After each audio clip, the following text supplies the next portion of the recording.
Amis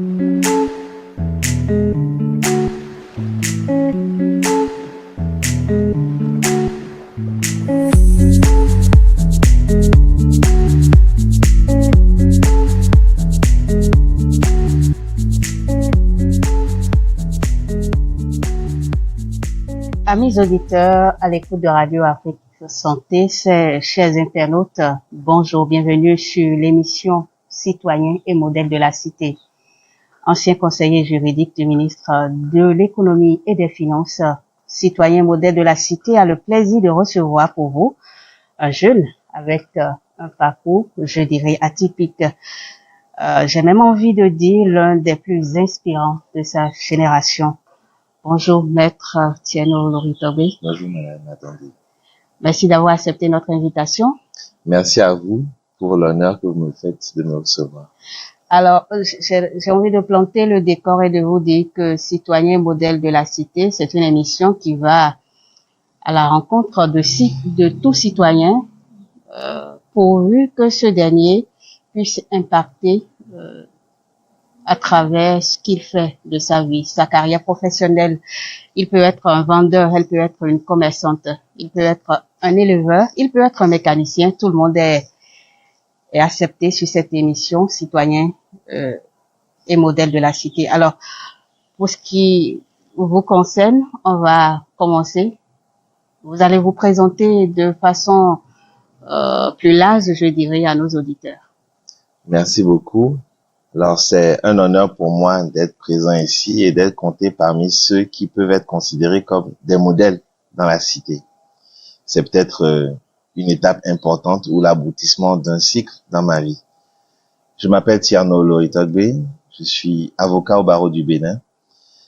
Je suis né il y a un peu plus de 40 ans à Cotonou, j'ai grandi à Cotonou, j'ai fait mes études à Cotonou, j'ai ensuite, après le baccalauréat, eu l'opportunité de partir à l'étranger pour étudier dans une école de commerce.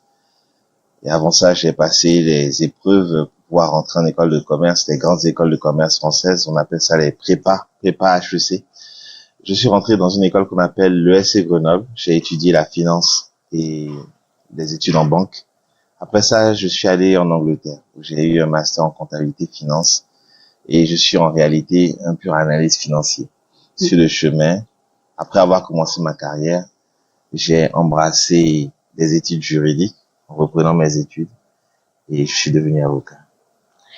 On va y revenir sur votre parcours professionnel, on va y revenir, mais d'abord on va parler de votre enfance. En préparant cette émission, j'ai quelque peu bouquiné et je sais que votre enfance, vous l'avez passée à la Haye-Vive, un quartier plutôt huppé de Cotonou. Alors, aujourd'hui, c'est vrai, la Haye-Vive peut être considérée comme un quartier huppé de Cotonou, mais lors de mes premières années, pendant mon enfance, et je crois qu'une bonne partie de Kadjerou et des cocotiers de manière générale sont, ou étaient en tout cas à l'époque, un mélange entre plusieurs couches sociales. Donc vous aviez des gens très défavorisés, mais également des gens plus nantis qui vivaient ensemble. La Haye-Vive a beaucoup progressé, vous avez eu l'asphaltage. Moi j'ai connu la Haye-Vive à l'époque où il n'y avait ni pavé, ni asphaltage. J'allais à l'école avec d'autres personnes qui n'étaient pas forcément huppées, on faisait le chemin ensemble, on jouait au football, on jouait dans la rue ensemble sans aucune barrière. Vous savez, quand on est enfant, on ne connaît pas ce genre de distinction. Donc je peux dire que la Haye-Vive, c'est aujourd'hui un endroit très huppé. C'était déjà bien positionné dans mon enfance, mais il y avait un peu de tout dans le quartier et on jouait avec les enfants du quartier. Alors, est-ce que vous diriez que votre enfance, elle a été épanouie, heureuse? Ce n'était pas l'opulence, je veux dire, on n'avait pas des sommes pharaoniques, mais en tout cas, nous avions ce qui était nécessaire. Et mes parents sont des grands travailleurs, je les remercie et je veux leur rendre hommage au passage pour le plus grand trésor qu'ils m'ont donné, c'est d'abord l'éducation. Et ensuite, le travail personnel fait le reste. Alors, avant donc d'aller à l'étranger pour poursuivre vos études, vous avez été à l'école à Cotonou. Comment ça se passait votre cursus scolaire? J'étais plutôt un bon élève. J'étais pas le meilleur élève, mais j'étais vraiment un bon élève. J'ai même gardé mes bulletins de notes depuis de primaire jusqu'en terminale. J'ai toujours été parmi la tête de classe. Je travaillais. Ce n'est pas sans difficulté. Vous savez, dans le cursus scolaire, il y a certains étudiants ou certains élèves qui sont naturellement brillants et qui, sans effort, peuvent arriver à être parmi les premiers.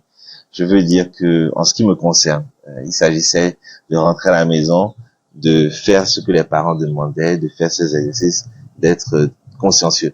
Donc, je peux dire que j'étais d'abord un élève consciencieux qui se débrouillait pour être parmi la tête de classe par son travail. Vous avez tout à l'heure remercié vos parents pour le trésor qu'ils vous ont donné, c'est-à-dire l'éducation. Que pouvez-vous dire, par exemple, de l'éducation d'hier et celle d'aujourd'hui?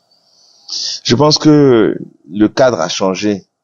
Aujourd'hui, l'éducation se mêle aux nouvelles technologies, aux réseaux sociaux, et l'éducation telle qu'elle est de manière traditionnelle à la maison, où on apprend des valeurs, on apprend des principes et des codes, elle s'en va être affectée par des influences du web. L'éducation aujourd'hui, c'est une éducation qui crée une génération TikTok. Donc, je crois que il y a du côté positif comme du côté négatif. Les choses évoluent. Je ne suis pas quelqu'un de réfractaire pour dire que le monde ancien était forcément meilleur, que le nouveau monde est mauvais. Je crois que il y a de nouveaux outils que nous devons utiliser avec tact. Et vous prenez par exemple un couteau, il peut sauver la vie, tout comme il peut l'enlever. Et donc, avec les nouveaux outils, il faudrait s'assurer que les penchants négatifs ne prennent pas le dessus sur les aspects positifs de ces outils-là. Alors, on en revient à votre parcours. Comment arrive-t-on à passer d'un job financier à 24 ans à une reconversion totale? Vous êtes passé de financier à avocat. Qu'est-ce qui s'est passé? Alors, je crois que depuis toujours, le droit a fait partie de ma vie. Mon grand-père était avocat, le père de ma mère, et mon père est avocat. Donc, j'ai grandi dans un environnement où le métier d'avocat était quand même assez présent. Et ça a eu nécessairement une influence sur ma vie. J'allais au cabinet avec mon père, j'allais chez les clients avec mon père, j'allais au tribunal avec mon père. Donc, déjà dans mon esprit, cette voie devait être en train de s'implanter. Et j'ai commencé sans savoir vraiment que j'allais embrasser cette profession. Mais en commençant à travailler dans la finance, j'étais dans une institution où je devais monter des opérations financières. Je me suis rendu compte de l'importance du droit dans ces opérations financières-là. Je passais le plus clair de mon temps au cabinet de mon père et j'ai compris qu'il y avait un appel. J'ai ressenti l'appel. C'est pas par opportunisme, c'est pas pour me faire de l'argent. D'ailleurs, j'en gagnais suffisamment en tant qu'analyste financier. J'étais plutôt bien payé à Cotonou et j'avais plus envie de me réaliser, de répondre à une soif, à une quête intérieure, de faire du droit et d'embrasser la profession d'avocat. Quelles ont été les réactions de vos parents quand vous avez changé parce que vous avez tantôt dit que maman était dans le domaine financier, donc économiste, voilà, donc savoir que son fils marche sur ses traces, c'est un honneur, et paf, vous changez de cap pour rejoindre les traces de papa. Et je dois vraiment dire que ça n'a pas été facile de faire cette reconversion. En réalité, lorsque vous voyez un enfant de 24 ans qui est quand même bien payé, qui a sa carrière d'analyste financier, qui vous dit que il veut tout laisser tomber pour reprendre les études parce que rien n'était garanti. Il faut d'abord faire la maîtrise en droit. J'ai eu une équivalence pour pouvoir faire la maîtrise en droit. Je suis entré directement en 4e année. Donc, il faut faire tout le travail de reprendre. Et pour un parent, de voir son enfant se remettre vraiment à zéro comme ça, c'est pas facile.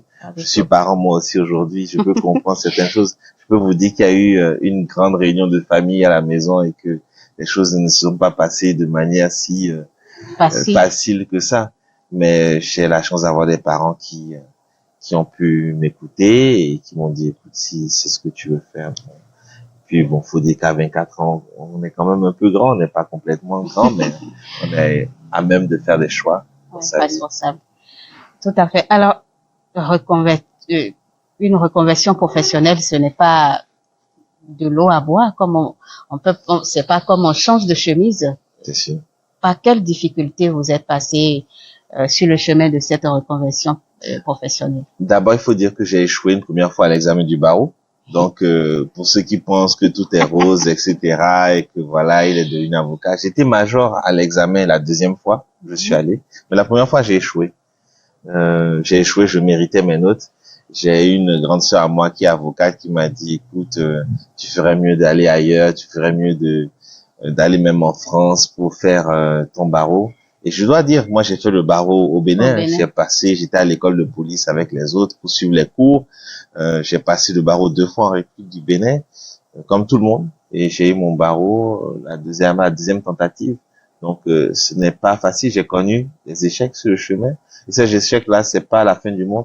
C'est formateur. Et pour ceux qui auraient échoué dans leur vie ou qui regardent cette émission, je veux leur dire que ce n'est jamais perdu. Un échec, c'est juste formateur, c'est une étape.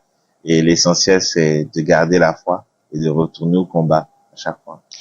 Au premier échec, quelles sont les idées qui vous ont traversé?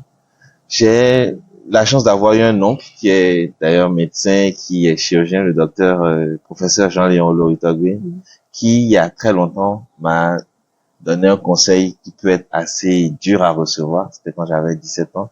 Quand j'allais pour mes études, le soir de mon départ pour mes études, il m'a dit, Tiano, est-ce que tu as déjà connu l'échec? Et il m'a dit, je te souhaite de connaître l'échec. Et c'est quelque chose qui m'a travaillé pendant très longtemps. Et ce qui voulait me faire, en fait, cet oncle qui est mon père, qui est comme un père pour moi, il m'a donné le plus grand cadeau qu'on puisse me donner dans la vie. De me dire que connaître l'échec, c'est pas forcément échouer, mais c'est l'apprivoiser. C'est de savoir que dans la vie, l'échec, c'est aussi un résultat naturel d'un projet et c'est pas la fin du monde. Et franchement, quand j'ai échoué à l'examen du barreau, j'étais pas du tout démoralisé. Pas du tout. Je me souviens même le jour des résultats, j'étais allé prendre un gâteau et on a partagé au cabinet. Et je dis non, bon, le plus important, c'est d'y être allé, c'est d'avoir eu le courage de s'asseoir, de composer et on va encore y retourner. Et les gens étaient très surpris quand j'ai ramené le gâteau ce soir-là au cabinet. Voilà. Alors, on va parler de la vie d'avocat. J'ai beaucoup de cailloux à lancer dans... je vais boire un peu d'eau pour être sûr de bien les recevoir. J'ai beaucoup de cailloux à lancer Comme les avocats. Oui, j'ai envie de cueillir plusieurs, si je peux m'exprimer ainsi. Vous allez voir que je vais esquiver. On dit souvent que le bon avocat connaît le droit et le grand, il connaît le juge. Est-ce que on a forcément besoin de connaître le juge avant d'être un grand en matière d'avocat? C'est vrai que cette expression, elle est connue. Le bon avocat connaît le droit, le grand avocat connaît le juge. Parfois même, ce sont des sujets de culture générale à l'examen du barreau qu'on donne. Connaître le juge, ça passe par plusieurs choses. C'est plusieurs choses possibles. Connaître le juge, ça peut être le connaître intimement. On peut être des camarades de classe. Il y a même des jumeaux au barreau du Bénin où l'un est avocat et l'autre est juge. Et vous allez les méconnaître tellement ils se ressemblent. Un coup vous dit bonjour cher confrère et l'autre ouais c'est un juge en réalité. Mais c'est pour dire on peut connaître intimement un juge, mais connaître le juge aussi c'est connaître les jurisprudences, c'est-à-dire connaître la manière de juger de ce juge-là. La jurisprudence c'est un ensemble de décisions de justice qui ont été rendues dans des affaires qui sont similaires à votre affaire. Connaître le juge, connaître la jurisprudence, c'est de savoir comment le juge tranche tel ou tel litige. Donc je pense que c'est sous ce sens-là qu'il faut prendre cette expression. Pas connaître le juge en tant que copain parce qu'il y a une distance à maintenir vis-à-vis de la personne du juge. D'accord. Alors, quand j'ai dit à l'entame que je voudrais jeter quelques cailloux dans le monde des avocats, on accuse souvent, je ne trahis rien du tout en le disant, on accuse souvent les avocats de pactiser avec la partie adverse. C'est-à-dire, vous avez une affaire, vous retrouvez que l'avocat qui devrait vous défendre se met à défendre la partie adverse. Bon, je crois que notre déontologie l'interdit, clairement. Ça n'a jamais été mon cas, ni le cas des avocats que j'ai côtoyés. Au barreau du Bénin, en tout cas, j'ai quand même beaucoup de personnes respectées que je connais dans le barreau Et je n'ai pas encore vu ce genre de choses se présenter. Je crois que dans toute profession et dans toute activité humaine, vous avez des tentations. Et dans le métier d'avocat, il y a des tentations, tout comme il y a des tentations dans le métier de journaliste. Tout à fait. Et dans d'autres professions, je crois que c'est d'abord l'intégrité individuelle qui fait que vous dépassez les tentations qui vont se présenter dans le cadre de votre profession. Voilà. Je pense que c'est pas lié à la profession elle-même, c'est lié à l'individu lui-même, et à son éthique, ses principes, ses valeurs morales. Alors, qu'est-ce que vous avez à dire à ces Béninois qui aujourd'hui sont réticents quand il faut se confier à un avocat pour vous défendre dans une affaire donnée? Qu'est-ce que vous avez envie de leur dire, ne serait-ce que pour leur redonner confiance, leur dire que il n'y a pas péril en la demeure, quoi? Je leur dirais que l'avocat, c'est votre meilleur atout pour mieux comprendre la situation, pour défendre votre dossier. C'est votre meilleur atout aussi pour vous confier, pour vous comprendre sans vous juger, parce que peut-être les autres vont vous juger, mais l'avocat sera une oreille attentive. Et vous savez, il y a peu de gens à qui on peut confier ses secrets. Même la personne avec qui on partage sa vie, on peut pas forcément tout lui dire. Même son frère, sa sœur, parfois on n'a pas le courage de tout avouer. Son père, sa mère. Sans être une confession, je crois que l'avocat est déjà une oreille, une écoute. Et si vous avez quelque chose à dire à quelqu'un, que vous avez besoin de parler à quelqu'un, l'avocat est cette personne-là qui a donné sa vie, a donné totalement sa profession, sa personne pour écouter les autres. Et c'est d'abord ça, d'abord écouter les autres. Vous, quand vous prenez une affaire, est-ce que vous vous dites, je vais la gagner, ou bien allons-y voir ce que ça va donner? Je vais pour gagner. Je vais que pour gagner. Et je peux vous dire, j'ai gagné la plupart de mes dossiers. J'ai pas beaucoup plaidé parce que je suis plus spécialisé dans le droit des affaires. Mais la particularité, quand j'ai eu à plaider des dossiers, la providence et cette force qui nous est supérieure a permis que quand même j'ai pu avoir des bons résultats. Et ça, je rends grâce à Dieu pour ça. Alors, avocat, financier, aujourd'hui, où est-ce qu'on pourrait vous mettre? Alors, si vous me demandez aujourd'hui où est-ce que je voudrais me mettre, où est-ce qu'on pourrait me mettre, je dois dire que j'ai vécu une belle vie en tant que financier, une belle vie en tant que avocat et juriste, parce que j'ai travaillé aussi dans une institution qui s'appelle la Banque africaine de développement, où j'ai eu des grands dossiers à l'échelle de toute l'Afrique. J'étais conseiller juridique en chef là-bas. Je crois qu'aujourd'hui, il faudrait me classer dans une autre catégorie. Laquelle? Celle de politicien. Ah oui? Oui, vous savez, je suis allé voir un aîné à moi pour lui dire que je souhaite faire le pas de m'engager en politique. Et lui-même est un avocat. Et je vais vous dire ce qu'il m'a dit. Il m'a dit que l'étape suivante après le métier d'avocat, qui est de servir la cité, de défendre les gens, c'est nécessairement la politique. Et il abondait dans mon sens, il trouvait que c'était tout à fait légitime de le faire. Pourquoi la politique? En 2011, ma mère, qui est politicienne, est en train de mener une action politique. Elle était dans une campagne électorale. Et je trouvais que vraiment, c'était trop de gens qui venaient à la maison. Il y avait trop de contraintes. Elle n'était jamais disponible. Tout le monde avait besoin d'elle. Mais nous, qui aussi, ces enfants, on était déjà adolescents, hein, même plus qu'adolescents, déjà adultes. Quand ma mère s'est vraiment engagée dans la politique, on a vu vraiment que c'est pas un chemin facile. Donc j'ai pu voir. Et donc je lui ai dit en août 2011, c'est maman, je pense que la politique c'est pas bien. Je trouve que c'est pas intéressant de faire de la politique. Alors vous voulez savoir la réponse qu'elle m'a donnée? Oui. Elle m'a dit que son grand-père à elle faisait déjà de la politique, que son père et sa mère faisaient de la politique, et que la politique c'est dans nos veines. Qu'elle a toujours connu la politique autour d'elle. Et la phrase vraiment qui a coupé court au débat, c'est qu'elle m'a dit tu sais, si tu ne fais pas la politique te fera. Forcément. Si tu ne fais pas la politique te fera. Et c'est quelque chose qui m'a beaucoup travaillé. C'est une phrase qui me travaille encore.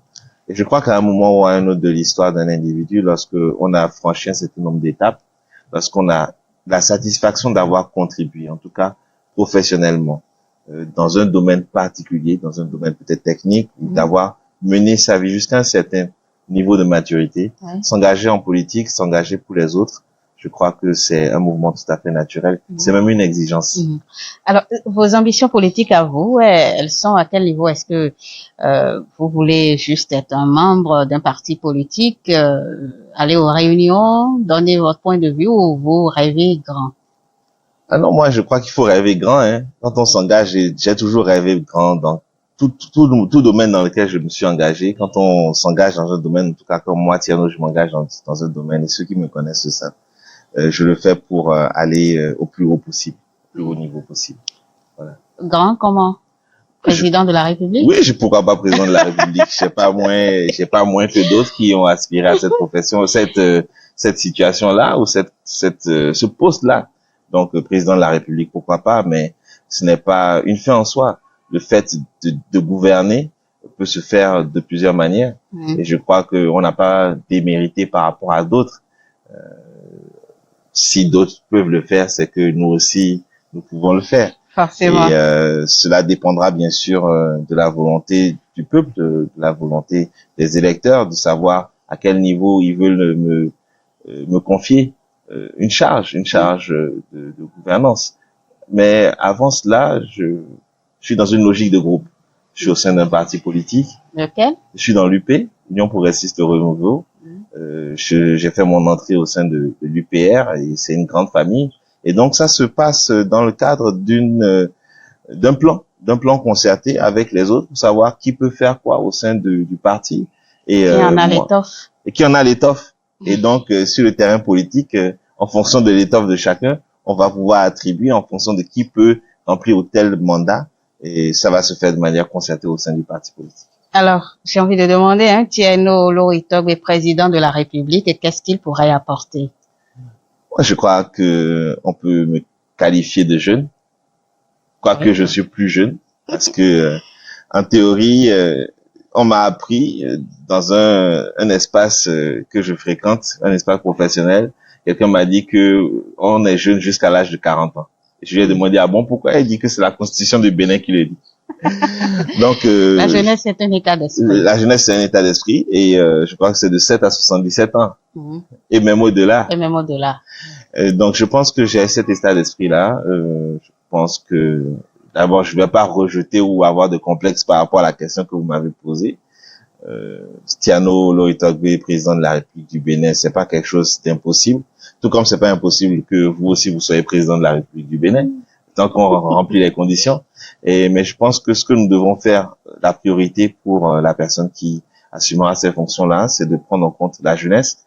C'est la frange de la population qui est la plus grande aujourd'hui. La majorité de la population a moins de 45 ans. Ben c'est vrai que être jeune c'est dans la tête, mais être jeune c'est aussi une définition par âge. Ouais. Et c'est-à-dire une frange de la population qui a besoin d'être éduquée, qui a besoin d'avoir des opportunités, des débouchés professionnels pour pouvoir joindre les deux bouts et assurer le quotidien. Je crois que ça c'est la priorité. Il faut pouvoir intégrer cette population-là, cette frange de la population-là dans une économie mondiale, une économie qui, à l'heure du numérique, à l'heure du digital, qui est très intégrée pour pouvoir produire aussi des services et des biens qui sont demandés à l'échelle internationale et s'intégrer dans une logique vraiment internationale. Alors, ce n'est pas parce que vous êtes du parti UPR que je vous pose la question, mais je la pose simplement parce que vous êtes un citoyen avant tout. Qu'est-ce que vous pensez de la dynamique en cours au Bénin? Je pense que la dynamique, elle est très bonne. Moi, mon grand-père faisait de la politique, donc j'ai pu voir la politique déjà sous des angles très anciens. Mon grand-père était exilé politique en Côte d'Ivoire. Et c'était à l'époque sous le régime du PAPB. Et je crois qu'aujourd'hui, il y a quand même un cadre, un canevas assez solide, assez construit pour pouvoir faire de la politique, pour peu qu'on respecte les autres. Et je crois que le président de la République et son équipe au sein du gouvernement font également un très bon travail. Il suffit de circuler partout dans le pays est en chantier. Et je pense que les infrastructures ont été mises en place au cours des mandats que nous avons, les deux mandats, et dont le deuxième est en cours. On a pu voir vraiment des belles réalisations. Je crois que quand le pain sied, que ce soit un ami ou un ennemi, il faut pouvoir le lui reconnaître. Alors, quand vous regardez votre parcours, quels sont les grands succès que vous avez, que vous pouvez tirer en me disant, bon, voilà ce que j'ai pu amasser. Je ne parle pas de richesse, bien sûr, mais je parle de succès. Je crois que les plus grands succès de ma vie consistent à aider les autres, à faire en sorte que les autres réussissent. Et ça, je pense ça vraiment comme un succès. Parce que vous savez, coacher quelqu'un, c'est pouvoir transmettre une connaissance, c'est transmettre des compétences. Et c'est pas vous qui allez tenir le stylo ni prendre la parole à sa place. Et pour moi, c'est ça les plus grandes réalisations. Certain nombre de personnes que j'ai eu à aider pour qu'elles puissent se réaliser.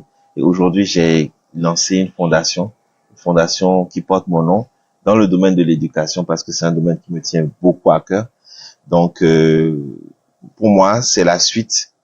Ces personnes-là que j'ai pu aider, qui ont pu se réaliser, pu devenir quelqu'un, notamment plusieurs avocats du barreau du Bénin ou d'autres barreaux que j'ai eu à guider, qui étaient peut-être des juristes à la base, et qui ont réussi à l'examen.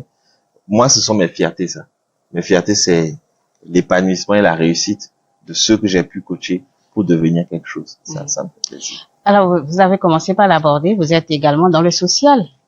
Je suis dans le social depuis très longtemps, en réalité, depuis mes années universitaires. Je faisais des actions pour les écoles. Il y a un CEG qui est à côté de chez moi à la maison, qui est le CEG d'Océan. C'est un CEG qui me tient beaucoup à cœur parce que je l'ai toujours vu là depuis que je suis petit et donc il est toujours là. Il est toujours là. Il a bien grandi, bien évolué. Le CEG de l'Océan aujourd'hui est très moderne, très modernisé, mais il y a toujours des besoins. Et je faisais aussi des actions donc depuis que j'étais à l'université pour les écoles dans le cadre de cas scolaires, de cas de ce secteur de l'éducation. Et moi, c'est un domaine que j'ai voulu vraiment développer dans mes actions et faire en sorte que le plus de personnes possible puissent avoir accès à une éducation de qualité. Pour moi, l'éducation, c'est le domaine dans lequel on peut investir peu et avoir l'impact le plus grand possible sur la vie des autres. Donc voilà. On est là à Radio Afrique Santé, une radio thématique. Quelles sont vos impressions après avoir fait le tour des lieux? Alors, je suis très impressionné par la qualité des infrastructures d'abord. C'est un cadre très agréable. Là, on est au sein du jardin, mais à l'intérieur même, le studio, j'ai vu des caméras automatiques où on n'a même pas besoin de la présence humaine à l'intérieur du studio. Tout est fait de manière professionnelle, très agréable. Les personnes aussi que j'ai eu à rencontrer en rentrant à l'intérieur de la radio m'ont inspiré vraiment des choses très positives. Je vois que c'est une famille. Et j'espère que vous allez m'accueillir également dans la famille. Il n'y a pas de souci, nos portes sont grandement ouvertes pour vous. Cette émission tire déjà à sa fin. La conclusion se fera de diverses façons. D'abord, je voudrais que vous vous adressiez à la jeunesse qui nous écoute, qui nous voit. Quelle est la recette, je dirais, magique lorsqu'on veut réussir sa vie? Alors, ce que je veux dire à la jeunesse, c'est d'avoir de grands rêves. La première recette, c'est de viser le plus haut possible. Ne vous dites jamais que vous êtes limité. Parce que ceux qui réussissent, comme le disaient mes parents, que le disent toujours les parents, ceux qui réussissent n'ont pas de tête. Et à toi, jeune, je veux te dire, quelle que soit la difficulté que tu traverses aujourd'hui, crois en tes rêves. Bosse, travaille pour. Analyse ton environnement. Vois comment dans cet environnement-là, tu peux exceller, comment tu peux demander de l'aide. Et n'hésite pas à demander de l'aide parce que on a dit, demandez et on vous donnera. Frappez, on vous ouvrira. Cherchez et vous trouverez. Et donc, ayez la démarche d'aller vers les autres, ayez la démarche d'y croire et soyez les premiers artisans de votre succès. Ça ne viendra pas de dehors, ça viendra d'abord de vous. Il faut travailler dur et les résultats, ils viennent à la fin de la journée. Voilà. Alors, il y a cette tendance qui se développe depuis de nombreuses années. Les jeunes pensent que pour réussir, il faut forcément se retrouver de l'autre côté de la Méditerranée et les gens y vont et s'offrent parfois même en victime expiatoire dans les couloirs de l'immigration irrégulière. Est-ce que vous pensez qu'on a forcément besoin de voyager pour réussir sa vie en tant que jeune? Alors, c'est un grand phénomène dont vous êtes en train de parler. La dernière fois, j'étais en train de voyager pour Addis Abeba et dans l'avion, j'ai vu plein de jeunes dames qui allaient au Koweït. Et ça m'a vraiment choqué de voir à quel point ce lot-là avait juste envie de partir à l'aventure. Bon, encore, elle, c'est moins grave que ceux qui prennent la route de la Méditerranée. Bon, c'est toujours aussi préoccupant. Et c'est un phénomène qui est vraiment très en vogue, très développé aujourd'hui. Les jeunes ont envie de partir. Je veux leur dire que ce qu'il y a derrière l'écran, parce que quand j'étais dans ce vol, j'ai justement pris le contact de 2 d'entre elles, parce que j'étais tellement inquiet pour elles, j'ai dit, mais donnez-moi vos contacts, une fois que vous arrivez de l'autre côté au Koweït, parce qu'il y a tellement d'histoires autour de ça, et je lui ai dit, quand vous serez là-bas, écrivez-moi, dites-moi si vous allez bien. Bon, vous vous imaginez bien, elles ont dû se convertir, elles ont dû accepter un certain nombre de choses, de sacrifices, et on ne sait pas ce qu'on peut trouver de l'autre côté. Et c'est vrai que on dit l'enfer qu'on ne connaît pas est peut-être plus intéressant que l'enfer qu'on connaît. Mais je veux leur dire que ici, c'est l'avenir du monde. L'Afrique est non seulement le berceau de l'humanité, mais l'espoir de l'humanité. Parce que ici, on n'a pas pollué comme les autres. On n'a pas perdu un certain nombre de valeurs comme ailleurs. Ici, nos valeurs vont nous protéger. Ici, nos valeurs vont faire de nous toujours des êtres humains. Et donc, je vais les inviter à y croire, à persévérer, à rester ici. Nous avons des terres à produire. On a des terres agricoles dont il faut développer les rendements. Il faut travailler. C'est pas seulement à la force des bras, mais également avec notre tête. Nous allons réfléchir ensemble pour pouvoir trouver des solutions à nos propres problèmes. Et je veux inviter la jeunesse. Récemment, j'ai soutenu le sommet de la jeunesse béninoise. Je vais inviter les jeunes à chercher sur les réseaux sociaux le sommet de la jeunesse béninoise. Nous sommes en train de nous organiser avec d'autres organisations de la société civile pour faire entendre la voix de la jeunesse dans les politiques publiques qui vont être décidées, qui vont nous gouverner, nous tous. Et je pense que si nous faisons partie de la réflexion, les solutions qui vont venir vont être des solutions adaptées à nos besoins. Alors, l'autre problème de la jeunesse aujourd'hui, c'est la dépression, le suicide, la facilité avec laquelle entre jeunes on peut s'empoisonner aujourd'hui. Je n'ai pas compris là où se situe réellement la décadence pour qu'on en arrive à ces extrêmes entre jeunes alors qu'on est porteur d'avenir. Alors c'est la génération TikTok dont je parlais et les mots que cela va impliquer pour les jeunes générations. La perte des valeurs. La perte des valeurs. Je crois au sein de notre fondation, la Fondation Tiano Olo Itabe pour l'éducation, nous mettons l'accent non seulement sur l'intellect, mais également sur le moral. Faire en sorte que, oui, vous êtes peut-être bon parce que dans ce que vous avez décrit, il y a des gens qui sont peut-être très bons, qui sont bons à l'école, mais qui ne trouvent pas d'issue, ne trouvent pas de voie, et ça fait déprimer. Donc, il faut également faire l'accompagnement moral. Et je veux penser notamment aux mères célibataires. Très bientôt, le 25 mai, ce sera la fête des mères. La Fondation a décidé d'organiser une activité qui va accueillir les mères célibataires, des mères célibataires dans Cotonou. Nous faisons des formations professionnelles dans le domaine de la pâtisserie, des savons, etc., pour leur donner des activités génératrices de revenus pour qu'elles puissent surmonter le cap et que le côté professionnel puisse permettre de les libérer, de remonter aussi leur morale. J'espère que Radio Afrique Santé sera invitée à cette activité-là. Vous êtes les bienvenus. Alors, c'est vraiment la fin pour le compte de cette émission Citoyens et modèles de la cité. Est-ce que vous avez un mot de fin? Le mot de fin, c'est vous dire merci et de vous encourager à faire ce que vous faites, à grandir encore davantage. Merci. Je sais qu'il y a plusieurs actions qui sont en cours au sein de la radio, certainement la télé. Vous êtes déjà présent sur le web, mais je veux vous dire merci, vous encourager. Et je vais inviter beaucoup de gens à venir ici, à se faire interviewer, à découvrir également l'équipe de la radio Afrique Santé. Merci beaucoup. Merci beaucoup, Maître Tieno Loritogbé. L'émission, c'est Citoyen modèle de la cité. C'est vraiment la fin pour le compte de ce numéro. Si vous avez envie d'être invité sur cette émission, être appelé citoyen modèle de la cité, vous savez ce qu'il vous reste à faire.